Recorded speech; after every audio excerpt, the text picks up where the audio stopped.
Hi, thanks for joining me. I'm Emma and I am super excited you'll be joining me for the next 21 days of the challenge. I wanted to just give you a huge congratulations and pat on the back for actually even signing up for the challenge. So know that not everyone even attempts this kind of thing. The fact that you've just signed up is a huge achievement in itself. I've made this challenge very achievable because it's only 10 to 15 minutes in length for each video. So you will be able to fit it into your daily life very easily. And know that if you happen to miss a day, life gets in the way, don't worry, that happens for everyone. Just catch up, do 2 the next day, and just make sure you stay in a positive frame of mind. So that's the key. This challenge is meant to give you good, healthy benefits. So make sure you never beat yourself up or have any negative feelings towards yourself if you miss a day or can't do an exercise or can't do something that I've given in a class. Don't worry, just do modifications if you need to, and or catch up, as I said, if you miss a day. So this is a huge thing to remember so that you do get to the end of the 21 days. Now, I just want to run through a few things with you. I have a list of things, and today we'll be talking about a lot of conditions. So some of you have contacted me, told me about body conditions that you have. I'll talk about some ways to help you try and achieve the challenge, some little tips I can give you. So stick around if you can till the end. I'll also be available to answer any questions you have on this video at any point by email or Facebook. So a little bit about me, because some of you are new to my world here at ePilates Online. Just a quick snapshot. I've been teaching Pilates for over 17 years. I teach barre and yoga as well, and I'm also a certified health coach. I used to own my own Pilates studio back in Australia, and I have been living in Malaysia now for about 6 years, and my online studio is now my studio. So if some of you haven't already heard about it, I have an online studio. It's called the Core Fit Club. Now, my passion is helping people love their body through intelligent exercise. I love getting great results with my clients, like toning up, strengthening the core, improving flexibility. A lot of my clients also improve their posture. They completely change their posture after doing Pilates with me. It's amazing to see. And there's so many other amazing results come out of this. Some things that you may not even expect, like lowering of blood pressure, those kind of things. And this challenge will actually help you achieve these results as well. So I want you to stick at it if you can. I put together my favorite forms of exercise, what I do myself, Pilates, barre and yoga, because I believe this combination is a winner. So you will see for yourself. So enough about me. I want to start to now just talk about a few little technicalities for the challenge before we get into conditions. Now, just so you know, the conditions I'm going to talk about, so you can stay to the end, I'm going to give modifications. I'm going to talk about scoliosis, disc degeneration, bulge, slipped, herniated disc, osteoporosis, glaucoma, back pain, neck pain, hip replacement, sciatica, spondylolisthesis, ankylolisthesis, that's a tough one to say, operations like hysterectomy, rheumatoid arthritis, knee injuries, shoulder injuries, and autoimmune diseases like fibromyalgia.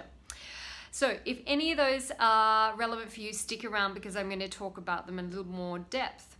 So first thing, guys, I just want you to make sure you're getting my emails, because when the challenge kicks off, the videos are coming by email.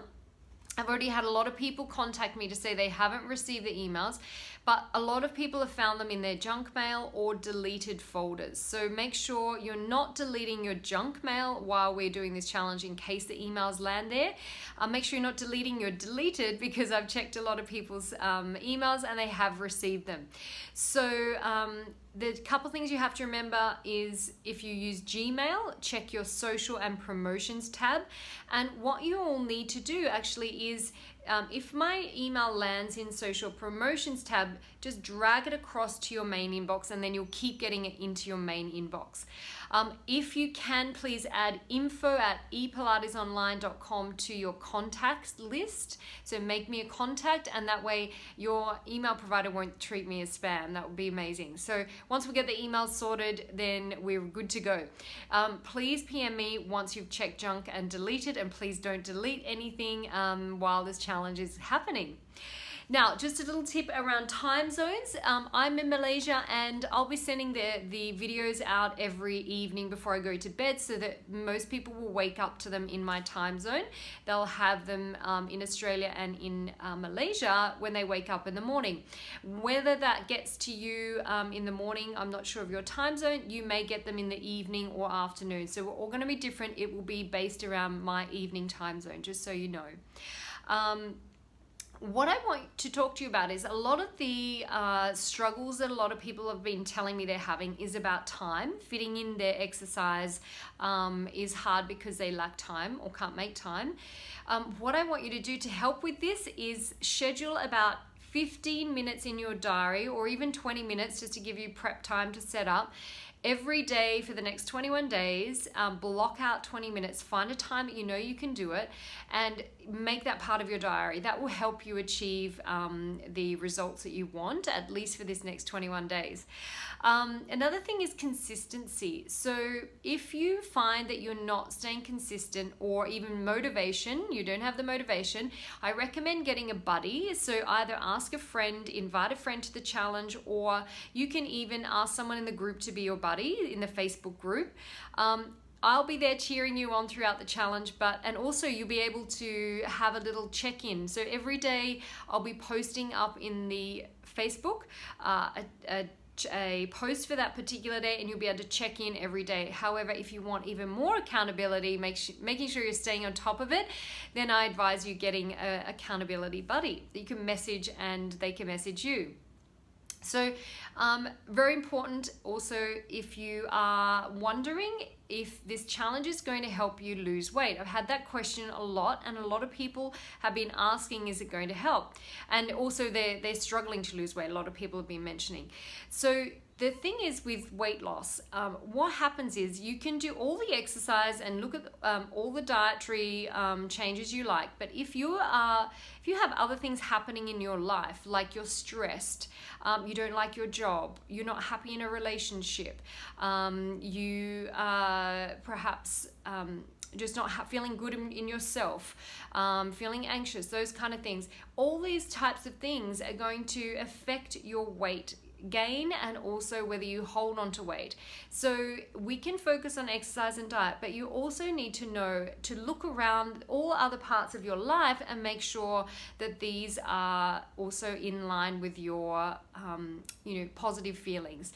So getting back to does Pilates help with weight loss? Yes, it will, because we are helping to improve our metabolism. Pilates is a strengthening exercise which builds muscle, so then that helps to increase our metabolism. But alone, Pilates is not going to make you lose weight, and this is the key I want you to remember. You need to be looking at every facet of your life. Of course, you need to be looking at diet as well.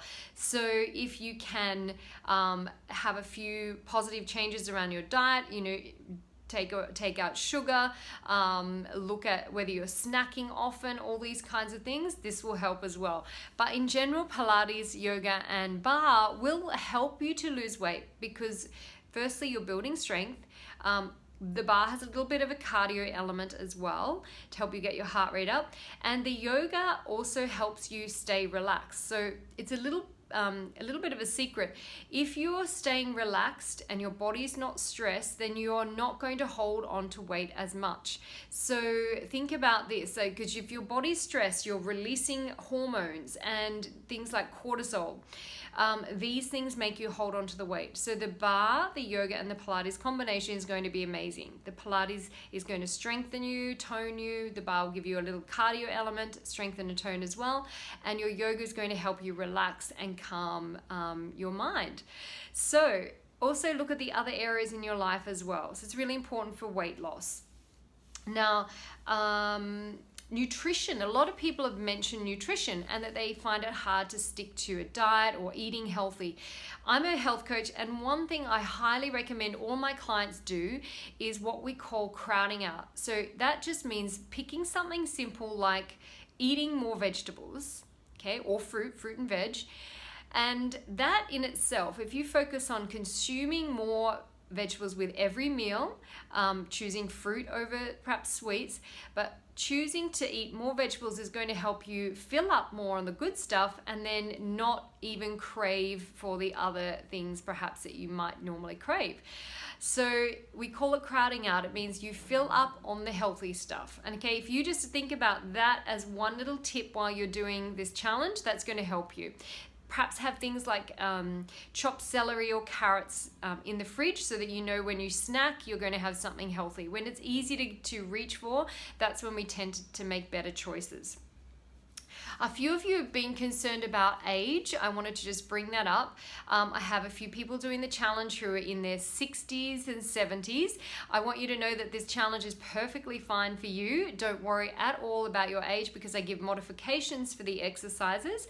My mum's 70, she does my classes all the time, and I have members in my CoreFit club who are also of this age and love all the classes. So don't worry, they're suitable. Always just listen to your body, take a break if you need to. This goes for everyone as well. Listen to your body, make sure you're not overdoing it if something doesn't feel right.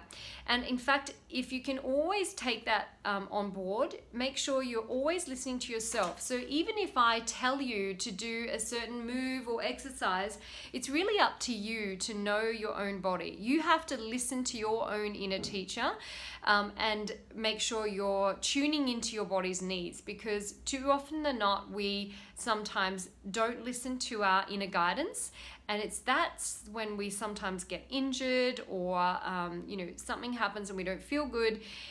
It's when we are not listening to our intuition. Okay, so always remember that. I give a lot of modifications as well, so you'll always have a choice usually for most of the exercises that could be a little bit uncomfortable or more challenging.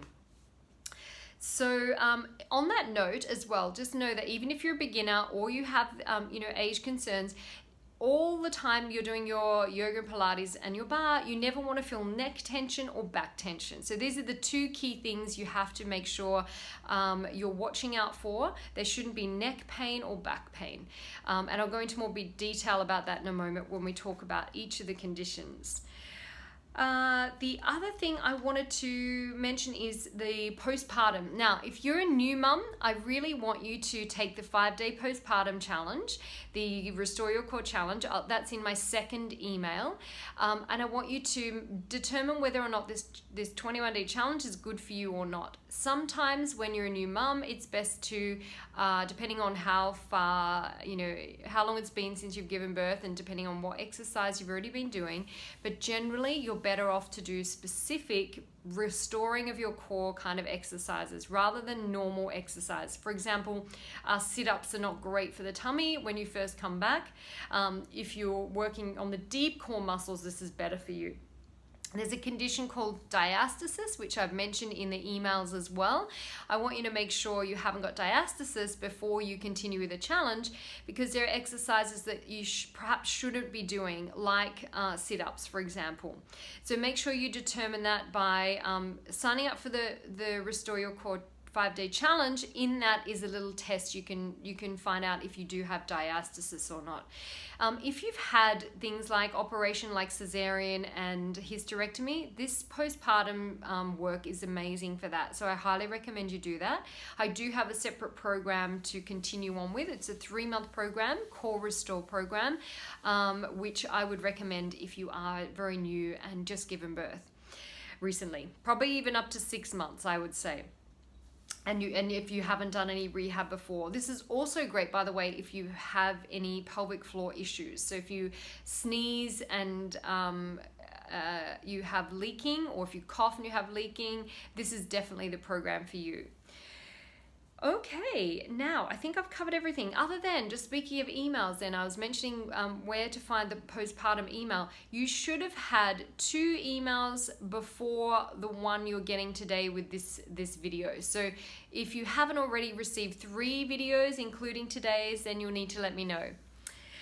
Let's start with a couple of the conditions. So I'm going to talk about scoliosis first, just on the top of my list. Now, scoliosis is fine for you to do Pilates. Scoliosis is generally curvature of the spine. Ideally, we're working towards symmetry because we can be a little bit asymmetrical when we have scoliosis. If you're working privately with me, I'd give you maybe more tailored exercises, but this 21-day challenge is so fine for you, so definitely continue. If you have a disc bulge, a slip disc, or herniated disc, these 3 things actually mean the same, then you can do the challenge, but there are things you need to avoid, and I'm about to show you which ones they are. So for example, so the disc bulge generally means, I'll just explain it all to you. We have vertebra in our spine, our bones, stacking one on top of the other. In between the vertebra, in between the space, is generally the disc area, which kind of sits, I don't know exactly the height, but it gives a good space between the 2 vertebra.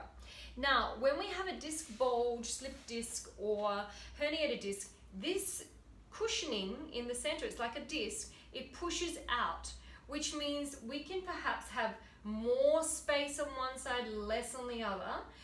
When you have degeneration of the spine, often there's less space between the disc. This disc gets squished and not so cushiony, not so thick. But when we have the slip disc, generally it's pushing, or bulge disc, it's pushing out one direction.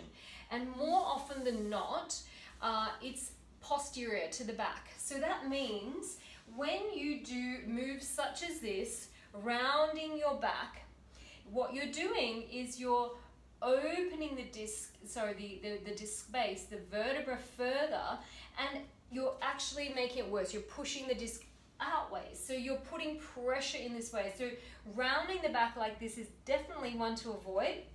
If we're doing any of that in class, then you may want to just lean with a straight back. So that may feel okay, straight back, or you may want to leave that out completely. Other things like rolling over like this, also avoid because the back is rounding with pressure. Even avoid standing and rounding like this because this is rounding with pressure on the discs. So watch those movements. Also watch twisting the lower back. This may feel uncomfortable doing a twist. Be mindful of your back. Anything that doesn't feel good, just take a break with. It's really important that you don't overdo anything. Keeping neutral pelvis is really quite good.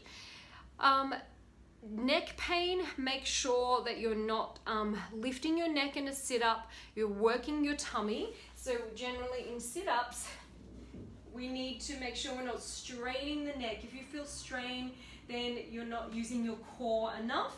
You make sure you're always looking at your belly when your head is up, or looking towards the knees.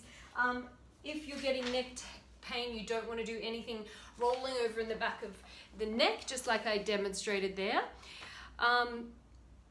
Injuries such as hip replacement, this is, you have to avoid, which you should have been told by your doctor, these movements internally with the leg. So anytime, for example, we're doing this, you want to keep maybe a pillow between your knees so that you're not dropping the knee down and you're letting this internal rotation happen.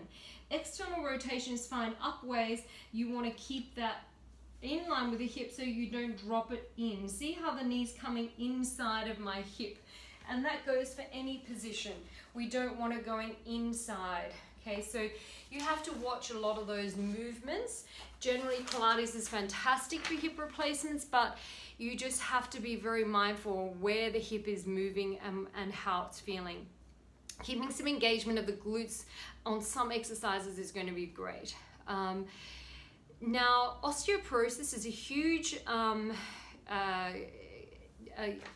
thing to be mindful of. So, osteoporosis is where the bones are weakening, whether it be in the spine, in the neck, wherever you have it, in the knees.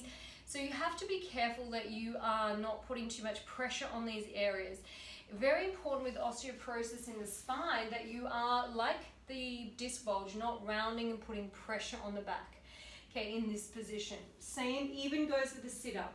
You do not want to be doing the sit-up because this also is putting pressure on the back. Even such things as rolling like this may feel too much on the spine.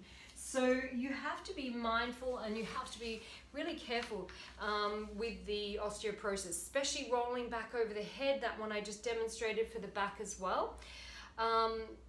So it's one to be mindful of because you just want to be a little bit extra cautious.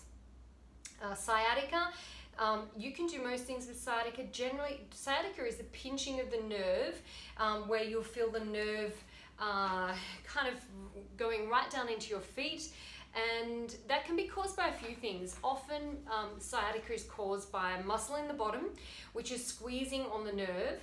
And often the Pilates and the yoga will relieve it a lot. So glute strengthening is going to be great for that.